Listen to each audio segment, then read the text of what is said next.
예, 여러분 안녕하십니까? 오늘의 논평 시작하도록 하겠습니다. 우한 갤러리의 우붕이가 로이킴의 가설을 쉬운 공식으로 증명했죠. 1차 방정식으로 증명을 했습니다. 그러니까 아주 쉽게 이제 풀이를 했는데 그 방정식을 찾은 1차 방정식으로 로이킴의 공식을 찾은 그분이 이제 서울시 전체 선거구의 더불당 후보자들의 사전 득표율을 조사해 보니까 한 명도 예외가 없이 모두 다 똑같은 득표율을 보였다. 이렇게 이야기를 하고 있죠.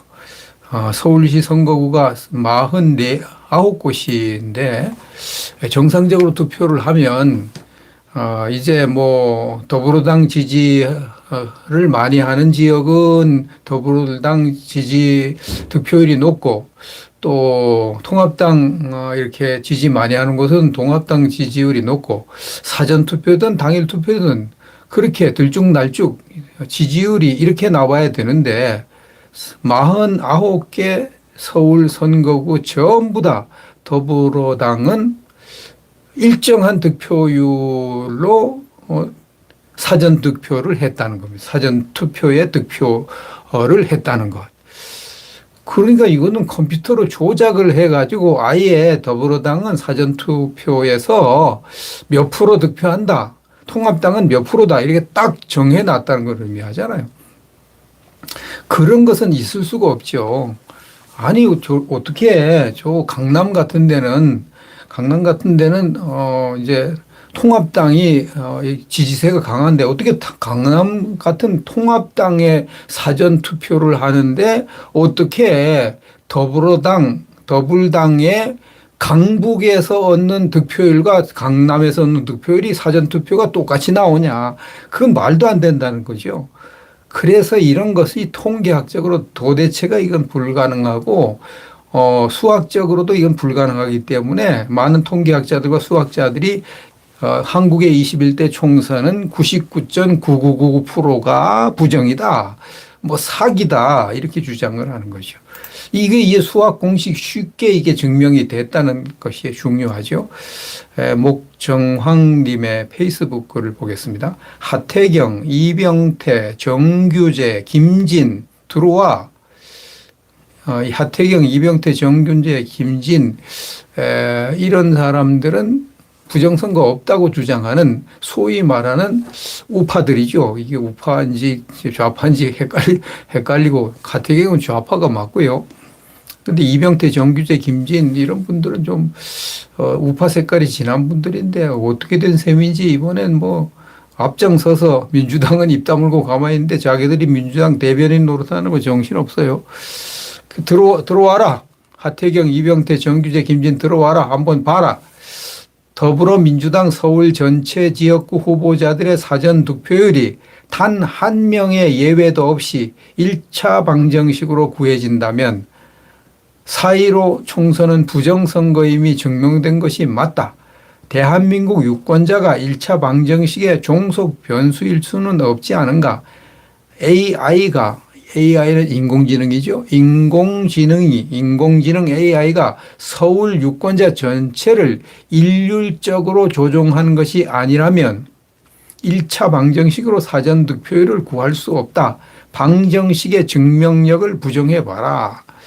이게 그냥 인공지능 AI를 통해서 아예 그냥 일률적으로 탁 더불당 후보가 똑같이 득표하도록 이런 식으로 한 것이 아니면은 도저히 이거 나올 수 없는 득표율이라는 거죠. 그런데도 왜 하태경, 이병태, 정규재, 김진은 부정선거 없다고 그러냐. 이렇게 지금 항의를 하는 겁니다. 항의.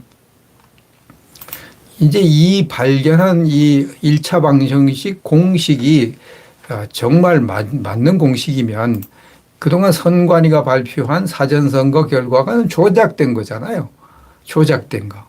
도저히 이건 아닌 거죠. 조작된 결과. 실제 투표한 거와 또 선거 결과로 나타난 것이 다를 수밖에 없는 거죠. 다를 수밖에 없어요.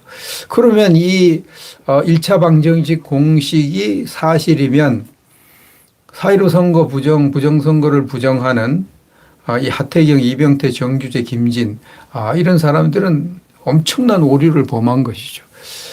이제 엄청난 오류를 범했으니까 이게 나중에 부정선거가 밝혀지면 그야말로 망신 중에 망신을 당할 수밖에 없습니다. 그리고 재검표하면 투표지를 바꿔치기 하지 않은 이상 개표 결과와 재검표 결과는 엄청난 차이가 날 겁니다. 투표지 그동안 바꿔치기 해놨으면 똑같이 나올 거고, 투표지 바꿔치기 못한 곳이면 재검표를 하면은 사전선거에서 더불어당 득표 수가 왕창 줄어들겠죠. 왕창. 그래 더불어당 당선자들이 낙선자로 뒤바뀌겠죠. 이 공식이 사실이면. 그래서 이제 우리에게 꼭 필요한 것은 재검표입니다. 빨리 재검표를 해봐야 돼요. 대법원이 이제 판결을 내려야 되잖아요. 예전 같으면 지난번 총선 이런 데는 이제 이거 증거 보존하고 재검표하고 이렇게 할 때에 한 두 달 만에 판결을 내려가지고 두 달 만에 재검표를 했거든요. 이 두 달 지났어요. 선거 끝나고 두 달 지났습니다. 대법원이 빨리 이제 판결을 내려야죠. 재검표해라. 아직도 재검표하라는 말이 없고 아직도 꾸물꾸물거리고 있어요. 자, 이거 아마 대법원이 만약 이 김명수가 이런다면요. 자기들이 볼 때도 이거 참 재검표하면 이거 틀림없이 들통날 텐데 큰일 났다, 이거. 뭐 이런 생각을 하고 아마 지들끼리 교감을 할지도 몰라요. 되도록이면 재검표 판결을 늦게 하라고 하거나 또는 재검표를 안 하려고 하거나 시간 가다가 보면 지쳐서 그냥 시위하다가도 흐지부지 하고 말겠지 이런 식으로 하다가 보면 재검표 할 필요 없어 이런 식으로 오물오물 넘어가거나 어떻게 하려고 하는지 모르겠습니다. 그리고 또 이 고등법원에 이제 지난번에 지방법원 판사들이 그 개표기 선관위 컴퓨터 증거 보존을 안 받아줬는데 이걸 고등법원에 항소해 놨거든요. 그럼 이 고등법원 판사들도 빨리 이 개표기와 선관위 컴퓨터 증거 보존 신청을 받아줘야 돼요. 그래가지고 그걸 없애지 못하도록 만들어야 돼요. 이걸 또 조사하도록. 그래야 이제 뭔가 이제 조작이 드러나겠죠. 한 100군데가 넘게 지금 증거 보존 신청을 해 놨거든요. 그래서 한 20여 군데는 이미 결정이 났는데 나머지는 아직도 결정을 안 하고 있다고 그래요. 하여튼 이 법원도 참 웃기는 법원이고요. 이게 문재인 정권 하수인인지 도대체 법원인지 모를 정도가 지금 되고 있습니다. 빨리빨리 이제 법원에 판결을 내려야 되고 또 윤석열이는 빨리빨리 수사를 해야 되잖아요. 응? 이거 부정 증거가 이렇게 많이 나오는데 왜 아직도 수사를 착수 안 하고 있냐. 윤석열은 대법원 판결을 보고 난 다음에 재검표가 하는 걸 보고 난 다음에 수사하겠다고 이따가 소리 하는가 본데 지금 그거 판결이 언제 낼지도 모르고 시간이 가면 갈수록 저들은 자꾸 조작을 하려고 그러고 선관위 컴퓨터 투표 결과도 막 고치는 자들인데 무슨 짓을 어떻게 모르는 데서 뭔 짓을 할지 알아요.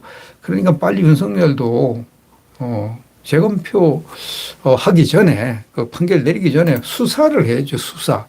수사를 해야 되죠. 근데 윤석열도 영 아닌 것 같습니다. 좀 기대를 걸었는데요. 윤석열도 아닌 것 같고 그동안 쇼한 것 같고 이게 결국은 국민이 들고 일어나는 길밖에 없어요. 국민이 들고 일어나는 그 계획이 그 폭발이 언제 일어날 것인가. 만약 재검표를 대법원에서 못하게 판결을 내린다. 재검표 신청 기각해버린다. 그러면 폭발할 가능성이 높죠. 도저히 이제 못 참겠죠. 또 하나는 지금 외신에서 자꾸 보도를 하는데 그것이 국내 언론에서 보도되기 시작하면 국민이 폭발할 수 있겠죠. 하여튼 판사들, 검사들요. 역사의 주인 되지 않으려면 하나님 심판받지 않으려면 국민의 심판받지 않으려면 빨리빨리 판결을 내리고 수사를 하기를 부탁드리겠습니다. 지금 머리 좋은 사람들이니까 이제 상황을 한번 보겠죠. 너무 눈치 많이 보다가 함께 다 심판받을 수 있으니까 정신 바짝 차려야 돼요. 우리 판사들, 검사들 정신 바짝 차려야 돼요. 망고님, 법 위에 있는 선관위가 조작질을 했다면 투표지 숫자 맞춰놓고 아마 이런 곳이 꽤 있어요. 뭐 투표 그냥 막 투표 그 개표함에 구멍이 막 뚫려가지고 손이 쑥쑥 들어가고 그런 것도 있고 뭐 투표지 봉인지 막 다 뜯어다 붙였다 한 거 있고 하니까 그런 거 다 바꿔치기 했다는 거 아니겠습니까? 그런 거 다 해놨을 거니까요. 심순자님 말씀대로 국민 봉기만이 답일 수가 있습니다. 국민 봉기. 하이에이 님도 그렇게 말씀을 하셨고요. 서로채 님도 윤석열 돌아섰다고 하는데, 참, 이번에 이제 대법원 판결 나오는 걸 보고 어떻게 저쩌고 재검표 결과 보고 윤석열이 어찌 움직이는지 나오겠죠. 조영우 님도 윤석열 믿지 말고 국민이여 일어나라. 석두님, 투표함 뭉치로 바꿔치기. 바꿔치기 했겠죠. 그렇게 구멍 크게 뚫어놨는데 바꿔치기 하려고 그러겠지. 뭘로 그렇게 했겠습니까? 봉인지만 뜯어다 붙였다 했는데 그거 뭐, 그러라고 봉인지 뜯어다 붙였다 하지 뭐라고 그렇게 했겠습니까? 한국 언론, 한심한 한국 언론들은 4.15 부정선거에 대해서 입을 쳐닫고 있죠. 근데 외국의 언론들은 정반대입니다. 외국의 언론들은 자꾸 보도를 합니다. 자꾸. 여기서 보도하고 저기서 보도하고 저기서 보도하고 자꾸 이거 지난 15일은 6월 15일에는요. 미국의 유력 신문이죠. 월드 트리뷴. 이 신문에서 대한민국 대사 관계자 2020년 선거 국제조사 호소란 제목의 기사를 냈습니다.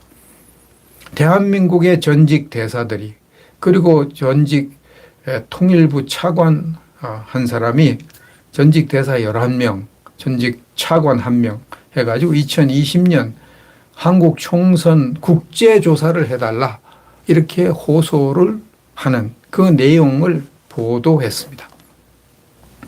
그 보도 내용을 소개하겠습니다. 여러 명의 전직 한국 대사들과 한 명의 전 차관이 2020년 4월 선거에 대한 조사를 촉구하는 서한에 서명했다.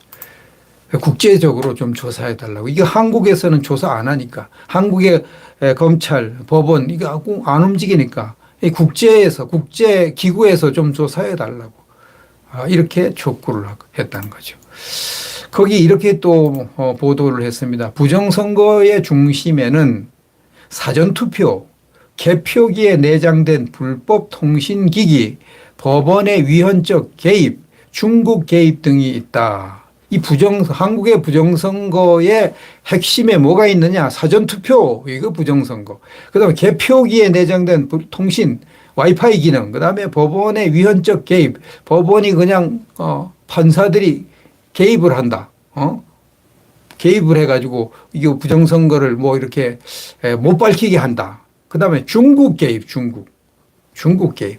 중국이 개입한 거, 이런 것들이 있다는 거예요. 유튜브 방송을 이렇게 한다고. 이렇게 보도를 했습니다. 그리고 이 성명서는, 이 서한은 이제 11명의 대사, 전직 대사들이 한 서한은 2020년 총선이 부정선거였을 가능성이 높다고 결론 내린 국내의 분석가 몇 명을 인용했다. 여기에 보면은 미시간대 월터 미베인 교수도 있고요. 조지아 공대 리처드 드밀러 교수도 있고요. 명지대 박영하 교수, 서울대 박성현 교수, 이런 아주 세계적인 명성을 가진 교수들이 2020년 한국 총선이 부정선거였을 가능성이 높다. 이렇게 주장했다는 것도 미국 신문에 보도가 됐습니다. 참 미국 사람들이 대한민국이 참 창피를 당하고 있죠. 망신이죠, 망신. 세계적인 망신을 당하고 있는데 이런 망신을 당해서라도 이 문재인 정권의 부정선거를 파헤쳐야죠. 당연히요. 서명자들이 이제 여기 그 11명의 전직 대사들 1명의 차관이 뭐라고 얘기했냐? 이렇게 얘기했습니다. 선거 부정을 뒷받침하는 정황과 단편적인 증거가 많지만 중앙선거관리위원회와 법원 등 한국 정부는 이를 무시하고 있다. 정부의 강력한 영향력 아래에 있는 언론도 침묵하고 있다.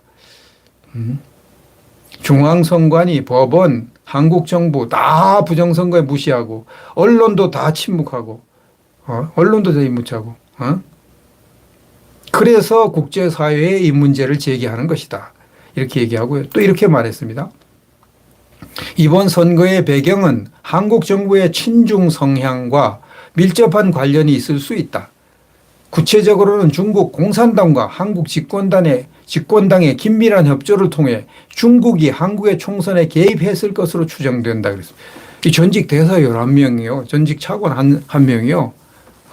중국 공산당과 한국의 이 민주당이 문재인 정권이 긴밀한 협조를 해서 중국이 한국의 총선에 개입했을 것으로 추정된다고 이렇게 성명서를 발표했습니다. 그 증거로는 전문가들 얘기했는데요. 전문가들은 투표용지 분류기에 부착된 장치들이 관련 소프트웨어 프로그램과 함께 중국 공산당원들과 외부 소통을 가능하게 했을 것이라고 주장하고 있다. 이게 지금 핵심 의혹이죠. 여기에 그 개표 투표지 분류기, 그다음에 노트북 컴퓨터 이거 여기에 이제 와이파이 기능이 있어가지고 중국 공산당 해커가 여기에 관련돼 있다. 지금 이렇게 의심하고 있죠. 이런 것이 이제 세계 미국 언론에 보도가 됐다는 거예요. 미국 언론에 중국 공산당이 한국의 총선에 개입했다 하는 것이 미국 언론에 보도가 됐다. 그러니까 미국의 여론이 이제 막 돌겠죠. 이런 걸 보면 야 이거 뭐 한국이 이거 뭐 이런 거 있어. 이런 걸 가만 놔두면 돼. 빨리 뭐 어떻게 이것을 조치를 해야지. 뭐 들고 일어나든지 해야지. 이게 뭐야? 뭐 이렇게 하면 되겠죠. 미국 여론이 그렇게 움직이겠죠. 박주현 변호사가 여기에 대해서 논평을 했습니다. 그래. 거짓이 언제까지 진실을 덮는지 보자. 세상이 4.15 총선은 거짓, 부정, 불법을 얘기하는데 언제까지 4.15 부정선거 아니라고 숨길 수 있는지 보자. 외신들은 끊임없이 나올 것이다. 전 국민들이 곧 알 것이다. 이게 외국 신문들이, 외국 언론들이 계속 지금 보도하는 걸 보니까요. 이 외국 언론사가 이거 한국 총선이 진짜 이거 심각하다. 이건 진짜 그냥 놔두면 안 돼. 우리가 나서서라도 이 한국의 이 부정선거를 밝혀야 돼. 뭐 이렇게 작심을 한 것 같아요. 계속 보도를 하니까. 계속 보도하니까요.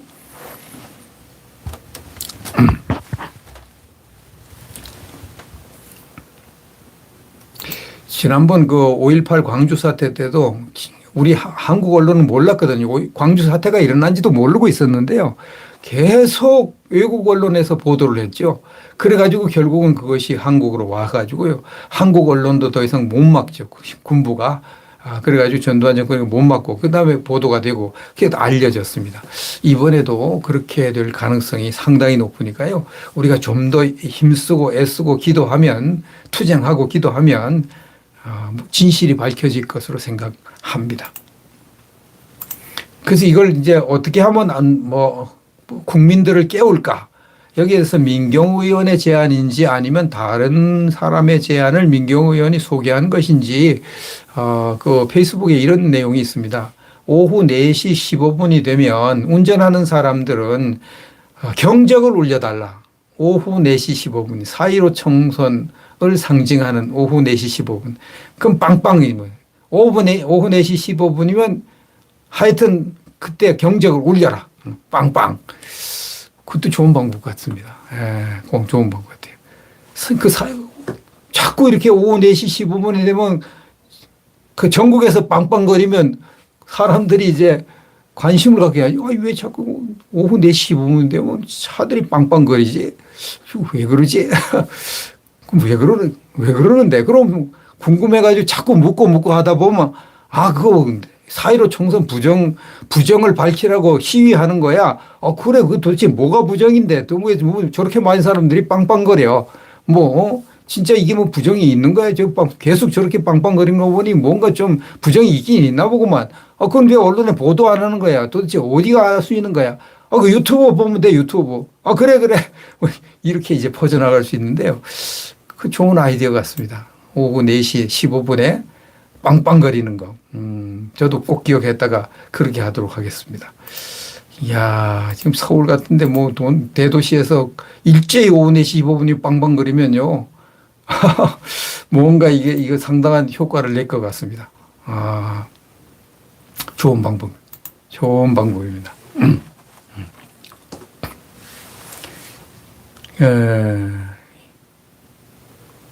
이정희님, 5.18도 북한 개입 어떻게 학생들이 총기 있는 데를 알고 침투해 총기 들고 거리 나와 총기 이해가 안 가죠. 이런 거죠. 5.18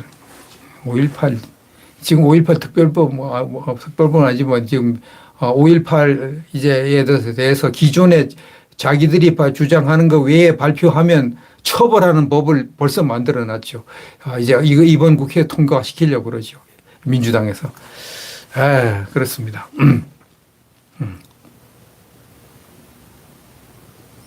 그렇습니다.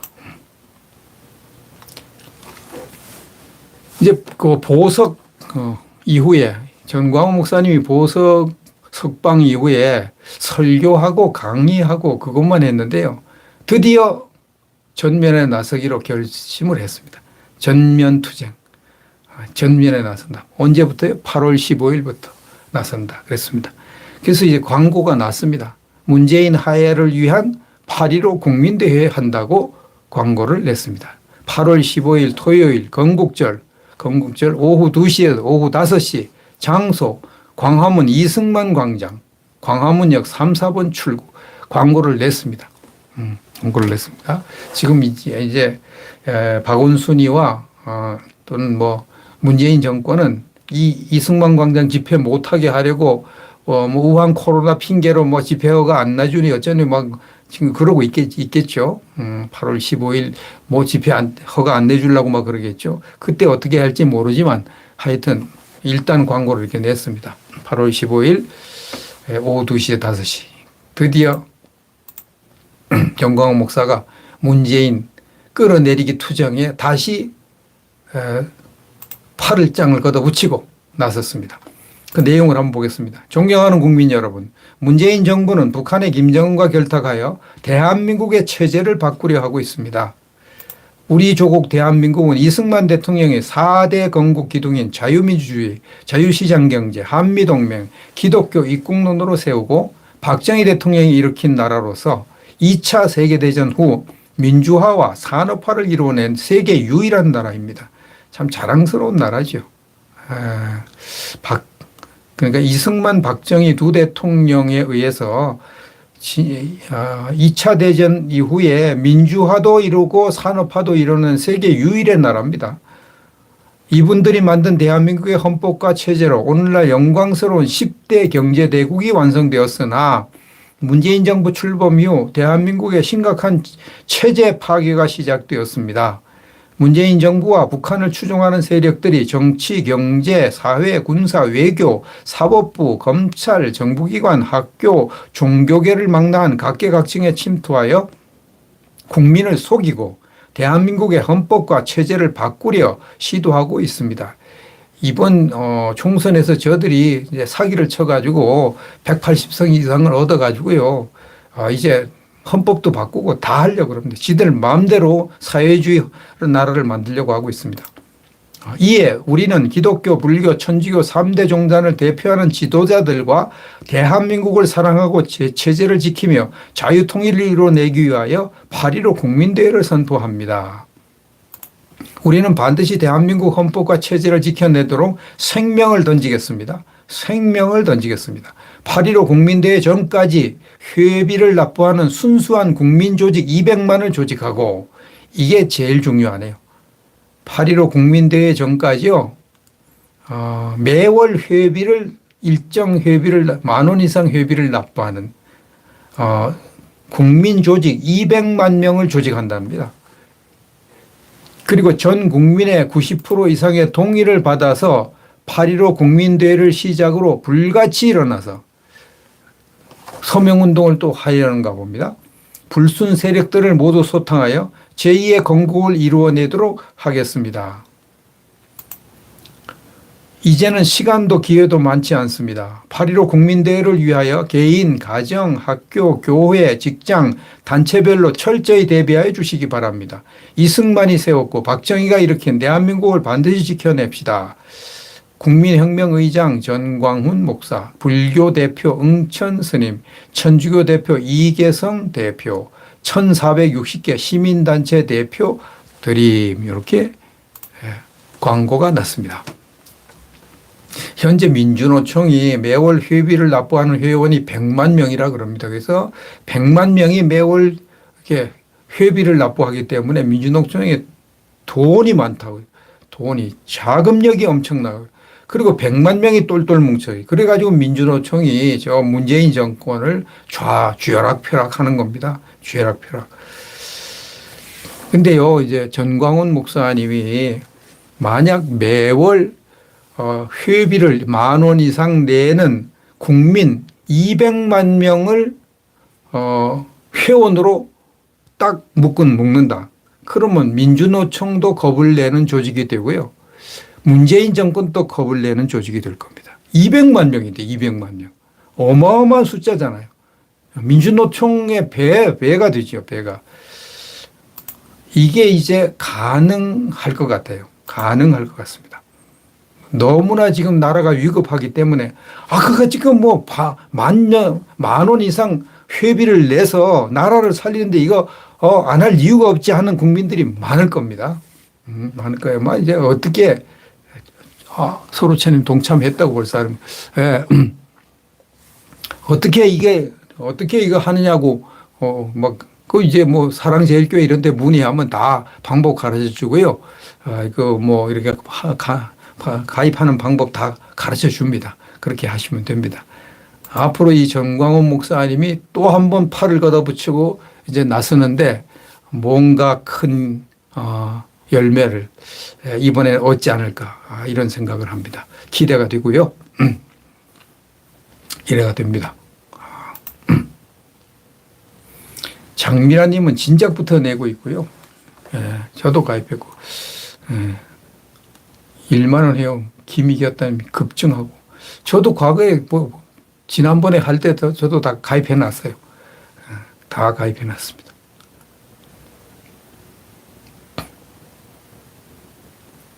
정종환님 정규제 조갑제 발언으로 시청자가 많이 줄었다고 합니다. 당연하죠. 참 그렇게 부정선거를 부정하는 그런 참 답답한 일을 하니까 되겠습니까? 차명진 의원이 통합당 주호영 의원에게요 훈수를 두고요 통합당에게 훈수 뒀어요. 훈수를 뒀습니다. 이렇게 훈수를 뒀습니다. 주호영에게 전화를 했는데 안 받는데 주호영에게 전화했는데 안 받는다. 친구로서 한마디 한다. 주호영과 친구인가 봐요. 원내대표 주호영. 원내대표 자리를 내놓겠다고 국회 보이콧 하겠다고 그렇게 한다고 좌파들이 고수민에 치겠나? 지금 주호영이 이게 상임위장을 안 준다고 법사위원장 안 준다고 원내대표 나 사표 내겠다 그러고 사표 냈죠. 국회 보이콧 하겠다 이렇게 하는데 좌파들은 고순도 안 친다는 거예요. 그래. 그 정도는 안 되고 그 좌파가 꼬리를 내릴 때가 딱 하나 있는데 우파가 더 강해 보일 때 꼬리를 내린다는 겁니다. 강해 보일 때. 그러니까 강한 모습을 보여줘라. 주호영은 그래 그럼 같이 죽자 이렇게 나가야 되네. 같이 죽자. 응? 어떻게 강하게 보이느냐. 투쟁을 하는 거야. 투쟁. 부정선거 전면 무효 투쟁. 김정과 내통한 남북협약을 책임져라. 위안부 거짓 소설 쓴 거 재조사하자. 이런 것을 대걸고 전면 투쟁을 하라는 겁니다. 이렇게 통합당이 막 똘똘 뭉쳐가지고 강력하게 투쟁을 하면 이 완고한 주사파 김태년이가 저쪽에 원내대표 김태년이가 슬그머니 우리 협상하자 이렇게 꼬리를 내리고 들어온다는 겁니다. 아주 강력하게 투쟁을 하면 그냥 나 원내대표 안 할 거야 원내대표 안 할 거야 그래가지고는 안 된다는 겁니다. 국회 나오고 국회 우리 등원 안 할 거야. 그래가지고 눈도 깜짝 안 한다는 겁니다. 똘똘 뭉쳐가지고 강력하게 투쟁을 해야지. 맞는 말이네요. 나는 확신한다 그랬습니다. 차명진 의원이. 우리 국민들을 믿는다. 비록 지금은 좌파들에게 포위되어 눈 감고 있을지라도 머지않아 깨어날 것이다. 설사 그렇게 해서 죽더라도 그게 진짜 죽는 게 아닐 거다. 친구야, 이게 마지막 조언일지도 모른다. 주호영 친구야, 이게 마지막 조언일지도 모르는데 제발 결기 있게 좀 투쟁을 해라. 이렇게 이야기를 하고 있습니다. 지금은 싸워야 한다. 이거 통합당 참 답답한 당이죠. 통합당 언제 정신을 차리지. 통합당 해체가 정답이다. 이렇게 주장하는 우파들이 많습니다. 통합당 해체가 정답이다.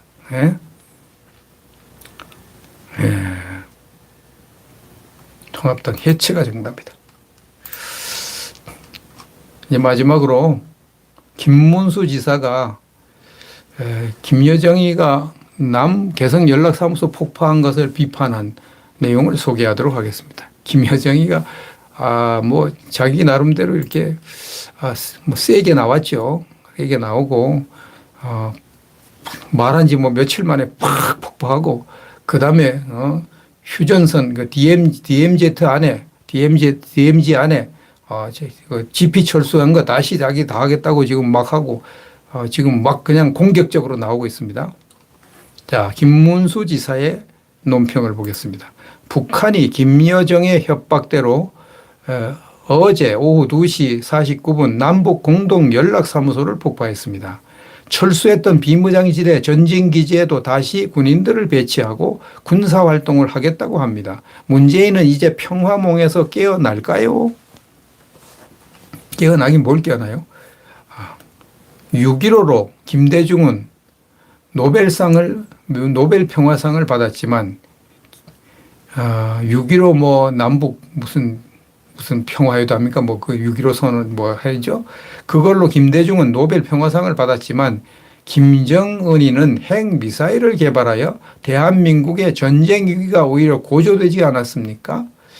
김대중이 쇼해가지고 평화상을 받았지만 결국은 그러는 사이에 핵미사일을 만들었죠. 김대중은 노벨 평화상 받는 그 사이에 김대중. 그래가지고 지금 전쟁 위기가 고조됐죠. 평화를 지키려면 적과 아군을 구분해야죠. 6.25 침략자 김정은을 우리 민족끼리라며 짝사랑하는 주사파를 물리쳐야 하지 않겠습니까? 당연히 물리쳐야죠. 이게 적을 친구라고 생각하는 이 문재인 정권 이자들을 적을 친구라고 생각합니다. 적을. 그러니까 이용만 당하는 거예요. 계속 이용만 당해요. 적을 친구라고 생각하니까. 미중 신냉전 시대에 한미동맹을 강화하는 수밖에 다른 길은 없지 않습니까? 지금 신냉전 시대가 왔잖아요. 미국과 중국이 이제 본격적으로 지금 이제 이번에 트럼프가 당선이 되면 다시 재선이 되면 본격적으로 싸울 겁니다. 중국과 미국은 본격적으로 싸울 겁니다. 4년 동안 이제 시간을 벌었잖아요. 이렇게 미국과 중국이 서로 싸울 때는 우리의 살 길은 가장 힘센 미국에게 붙어서 한미동맹 강화해가지고 결국은 살아남아야지. 미국과 중국과 싸우면 당연히 미국이 이기지 중국이 이깁니까? 근데 중국에게 붙어가지고 뭐 하겠다고 그러는. 그리고 이제 김정은이가 이렇게 안 보이고 김여정이가 설쳐되는데 김여정이가 왜 저렇게 설쳐될까요? 김정은의 신변에 중대한 이상이 생겨서 그런 거죠. 그래서 어떤 분들은 김정은이가 죽은 거 아니냐 뭐 이렇게 생각하는데 죽은 것 같지는 않고요. 죽은 것 같지는 않고 중병에 들은 건 분명한 것 같습니다. 중병에 들어서 김정은이가 할 일을 지금 김여정이가 다 그래서 김정은이가 도저히 중병에서 이제 고침을 받지 못할 지경에 이르렀다고 판단이 되기 때문에 그럼 뭐 할 수 없이 이제 김여정이가 후계자가 돼가지고 지금 김정은이가 할 일을 지금 하고 있는 거예요.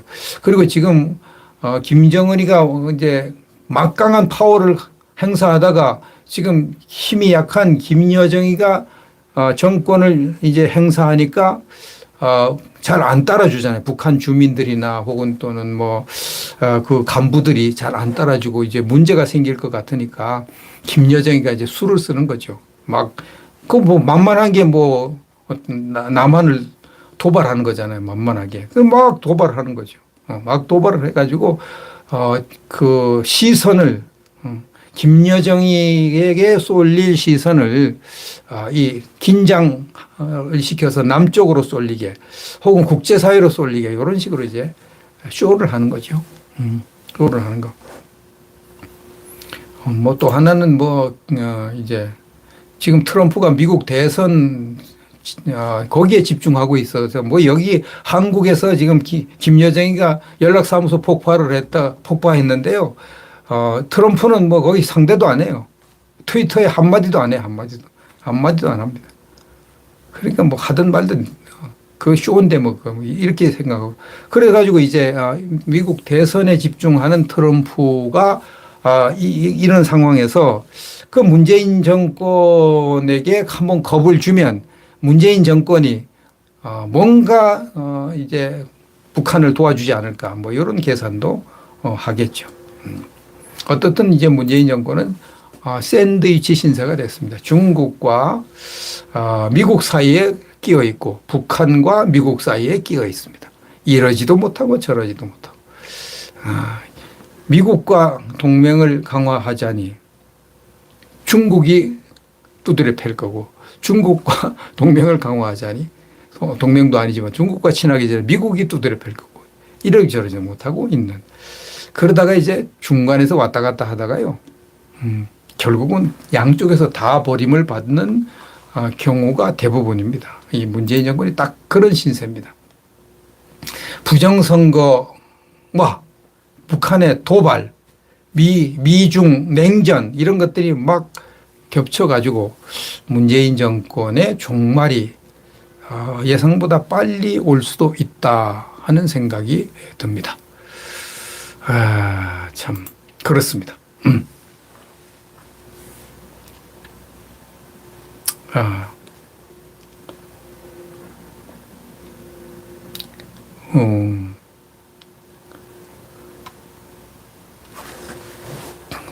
박현성님, 문재인 통일 평화 가짜쇼. 김여정이가 끝내줬네요. 잘한다. 다음은 어딜 폭파할고. 다음에 뭐 포 같은 거 가면 뻥 쏠 수도 있어요. 뻥 쏠 수 있습니다. 하여튼, 뭔가 이제 급박하게 돌아가는 건 사실이고요. 우리에게 좀 희망적으로 지금 가고 있습니다. 이제 평화쇼는 다 이제 끝났죠. 평화쇼. 문재인과 김정은이가 그동안 평화쇼 했다 하는 것이 이제 드러났죠. 드러났습니다. 이제 김여정에는 계속 도발을 해야 됩니다. 도발을 해야 자기가 사니까. 계속 도발을 하죠. 도발하면 할수록 문재인은 코너에 몰리죠. 그러면은 결국은 우리에게 기회가 온다는 사실. 이렇습니다. 또, 하여튼 뭐 희망적입니다. 백령도를 점령할지 어떻게 하든지 뭐 그럴 가능성도 있고요. 어떻게 하든지 뭔가 변화가 있지 않을까 이런 생각을 합니다. 오늘도 시청해 주셔서 감사드리고요. 또 내일 뵙도록 하겠습니다. 고맙습니다.